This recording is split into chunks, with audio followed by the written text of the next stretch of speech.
মিষ্টির যখন খুব ক্রেভিংস হয় তখন আমরা বাড়িতে ছানার পায়েসটাই বানাই। তাই আজকে তোমাদের সাথেও রেসিপিটা শেয়ার করে নিচ্ছি। প্রথমে আমি এখানে 1 লিটার দুধ নিয়ে নিয়েছি।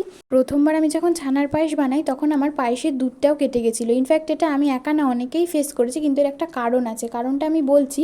দেখো, প্রথমেই আমি এখানে 2 লিটার দুধ নিয়ে ছানা কাটা পাউডার দিয়ে ছানাটা বানিয়ে নিয়েছি। এখানে দেখো, ছানাটা আমি নর্মাল জল দিয়ে ধুয়ে নিচ্ছি। এই প্রসেসটা ভীষণ ইম্পর্টেন্ট। ছানাটা আমাদের ভালো করে ধুয়ে নিলে কখনোই আর পায়েসের দুধটা কেটে যাবে না।